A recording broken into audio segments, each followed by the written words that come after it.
Praise lord. మీ అందరికి వందనాలు. దేవుని పరిశుద్ధ గ్రంథంలోంచి లూకా సువార్త 2వ అధ్యాయము 36వ వచనం కానికి దేవుని వాక్యాన్ని చదువుకుందాము. మొదటగా చిన్న ప్రార్థన చేసుకొని వాక్యాన్ని చదువుకుందాం. మహాపరిశుద్ధుడైన తండ్రి, ఘనమైన దేవానికి వందనాలు ప్రభా. మీరే వాక్యం ద్వారా మాట్లాడండి, బలహీనరాలను బలపరచండి. ఈ వాక్యం అనేక మందికి ఆశీర్వాదకరంగా మీరు మార్చి వారి హృదయాలని వాక్యం నింపి మహిమ మీరు పొందమని యేసు నామములో ఈ మనవులను అడిగి పొంది ఉన్నాను ప్రియమైన పరలోకం. ఆమేన్.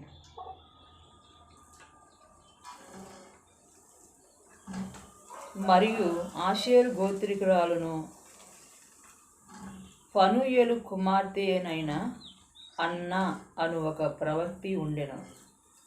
ఆమె కన్యత్వం మొదలు 7 ఏండ్లు పెనిమిటితో సంసారం చేసి బహుకాలం గడిచినదై 84 సంవత్సరములు విధవరాలయుండి దేవాలయమును విడవక ఉపవాస ప్రార్థనలతో రేయింబగళ్ళు సేవ చేయుచుండెను.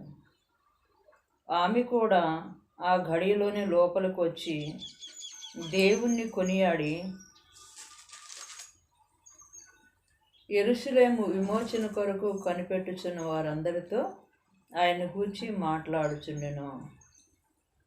Praise lord. చూడండి, ఇక్కడ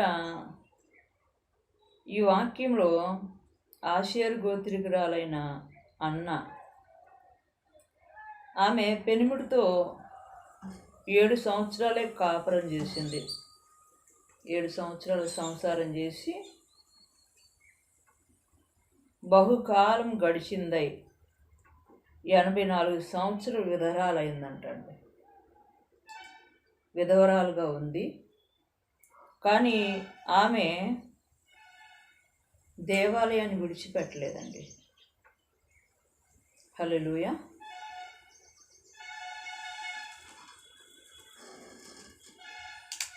దేవాలయాన్ని విడిచిపెట్టకుండా భాగంలో కూడా దేవుని సన్నిధిలో ఉపవాస ప్రార్థన అంటే ఉపవాస ప్రార్థనకి వెళ్ళేది, దేవుని పరిచర్యలో పాల్గొనేది.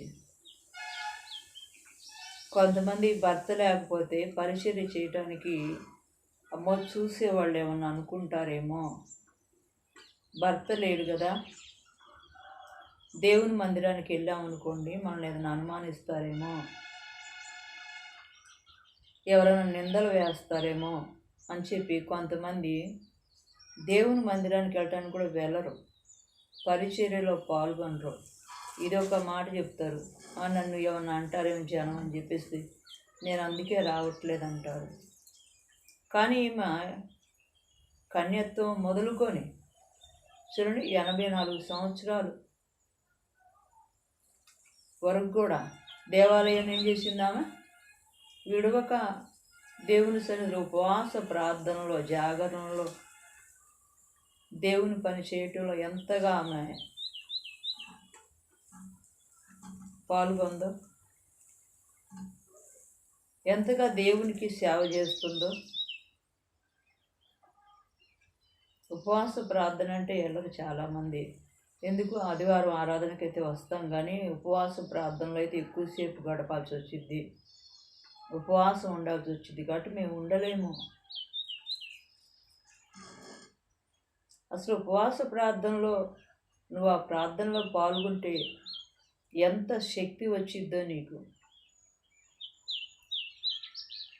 ఆత్మీయంగా కూడా వాక్యం ద్వారా బలపరచబడతావు. నువ్వు ఉపవాస ప్రార్థనలో పాల్గొన్నప్పుడు నీకు శరీరం మీద కూడా జయం వస్తుంది. ఈమె 84 సంవత్సరాలు వృద్ధురాలయ్యుండి కూడా దేవుని సన్నిధిలో ఉపవాసాలతో మేలుకొని దేవుని సన్నిధిలో ప్రార్థన చేయటంలో ఆమె దేవాలయాన్ని విడిచిపెట్టలేదంటండి. ఇంకా కొంతమంది అయితే దేవుని మందిరానికి వెళ్ళేటప్పుడు కనుక భర్త కనుక చనిపోతే ఏమంటారు, దేవుడు నాకు ఎంత అన్యాయం దేవుడు చేశాడో కాబట్టి నేను దేవుని మందిరానికి వెళ్ళను, దేవుని సన్నిధికి వెళ్ళను, నాకు ఇంత నష్టం కలిగింది కాబట్టి. ఉపవాస ప్రార్థనలో ప్రతి ఒక్క కూడికలో ఉంటున్నప్పుడు ఏదైనా చిన్న నష్టం కలిగిందనుకోండి, ఏదైనా కష్టం వచ్చిందనుకోండి, ఏదైనా ఇబ్బంది వచ్చిందనుకోండి, ఇరుకు వచ్చిందనుకోండి, ఏం చేస్తారు?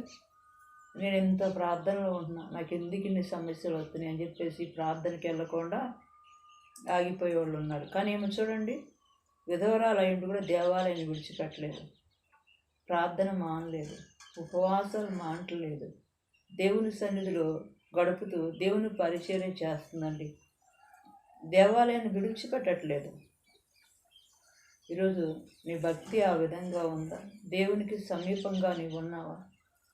చూడండి, క్రమంగా దేవుని సన్నిధికి వెళ్ళేవాళ్ళు, క్రమంగా ప్రార్థనలో పాల్గొనేవాళ్ళు, క్రమంగా దేవుని వాక్యం చదివేవాళ్ళు, క్రమంగా దేవుని సన్నిధిలో ప్రార్థన చేసేవాళ్ళు ఆత్మీయ జీవితంలో బలంగా ఉంటారు.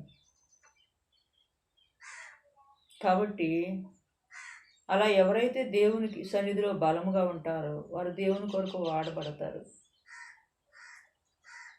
కాబట్టి దేవుని సన్నిధిలో ఈ అన్న ప్రవక్తి ఏ విధంగా దేవాలయాన్ని విడిచిపెట్టలేదో అలాగా దేవాలయాన్ని విడిచిపెట్టకుండా ప్రార్థించే వ్యక్తిగా ఉండాలి. Praise the lord. మన బైబిల్ గ్రంథంలో యోబు భక్తుల గురించి కూడా యోబు గ్రంథంలో మనం చదివినప్పుడు ఆ భక్తుల గురించి మనకు తెలియపరచబడింది. యోబు ఊజు దేశం అంతట్లోనే తూర్పు దిక్కున జనులందరూ అంతటికంటే కూడా గొప్పవాడుగా ఉన్నాడు, ధనవంతుడిగా ఉన్నాడు.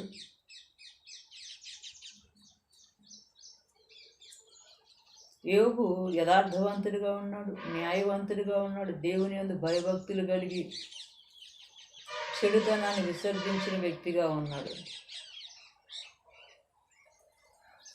అయితే సాతాను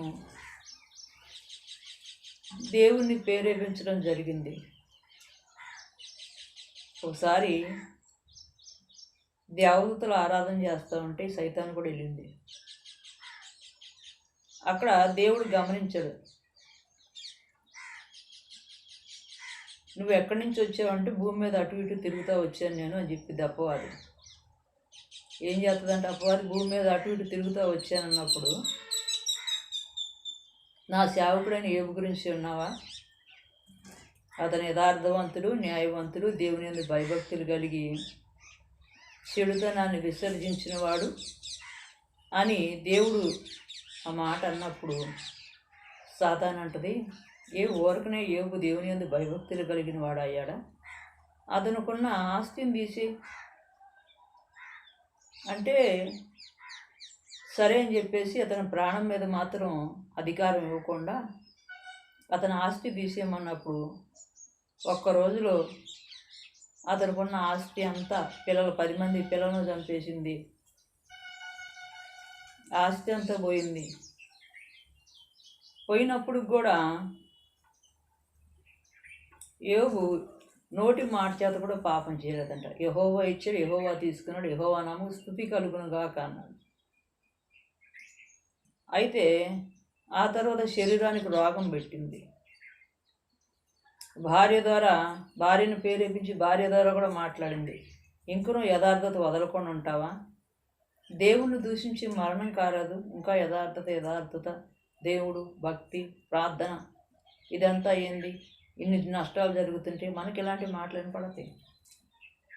ఆ మాట అన్నప్పుడు యోబు ఒక్కటే మాట అన్నాడు, దేవుడు మేలు చేసినప్పుడైనా కీడు చేసినప్పుడు అనుభవింపతాగదా, మూర్ఖురాలు మాట్లాడినట్టు మాట్లాడుతున్నాం అని చెప్పి అన్నాడు.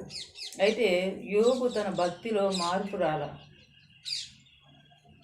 బూడిదలో కూర్చుండి కూడా చిల్ల పెంకుతో శరీరాన్ని గోక్కుంటా కూడా ఆ ఒంటి నిండా బాధగల కురుపులు పెట్టినా కూడా అపవాది చిల్ల పెంకుతో గోక్కున్నాడంట. అయినప్పటికీ నోటి మాట చేత కూడా పాపం చేయాల. మనమైతే ఎవరైనా ఇస్తానన్న డబ్బులు ఇవ్వకపోయినా ఆ విషయంలో కూడా దేవుడు ఇంత అన్యాయం చేశాడు, నేను ఆయన అడిగే డబ్బులు నాకు ఇవ్వలేదు. ఇది పెద్ద అన్యాయంలా కనపడుద్ది మనకి. తర్వాత ఎవరన్నా అనవసరంగా ఒక మాట నిన్నంటే అవసరమైతే చర్చి అయినా మానేస్తావు. ఎవరన్నా చిన్న నింద వేస్తే దాన్ని అడ్డుపెట్టుకొని చర్చి మానేస్తావు. బాగా ధనం ఎక్కువగా వచ్చినా తీరిక లేదని చర్చి మానేస్తాం. ఏదైనా చిన్న నష్టం కలిగితే నువ్వు బాగా ఎక్కువ ప్రార్థన చేస్తున్నప్పుడు ఎక్కువ శోధన వచ్చినా, ఎంత ప్రార్థన చేస్తే ఇంత శోధన వచ్చింది కాబట్టి అని చెప్పి నువ్వు చర్చి మానేస్తావు. అయితే యోబు ఆ విధంగా చేయలేదు. నోటి మాట చేత కూడా పాపం చేయకుండా దేవుణ్ణి స్తుతించాడు. యెహోవా ఇచ్చాడు, యెహోవా తీసుకున్నాడు, యెహోవా నామకి స్తుతి కలుగునుగాక అని అన్నాడు. ఆ తర్వాత యోబు రెండింతలుగా ఆశీర్వదించబడ్డాడు. అన్న విధవరాల ఇంటి కూడా దేవాలయాన్ని విడిచిపెట్టలా, ప్రార్థన మానలా. చూడండి, మనం ఒక్క మాట గమనిస్తే ఆమెకు భర్త లేడు, విధవరాలు, యవ్వన కాలం మంది 7 సంవత్సరాలు పెనిమిటితో సంసారం చేసిన తర్వాత చనిపోయాడు. అలాంటప్పుడు దేవుని మందిరానికి పోతే ఎన్ని నిందలు వస్తాయండి. భర్త లేడని తెలిస్తే ఎంతమంది ఎన్ని మాటలు అంటారు. కావాలని అనేవాళ్ళు కూడా ఉంటారు, నలుగురిలో అవమానపరిచేవాళ్ళు ఉంటారు.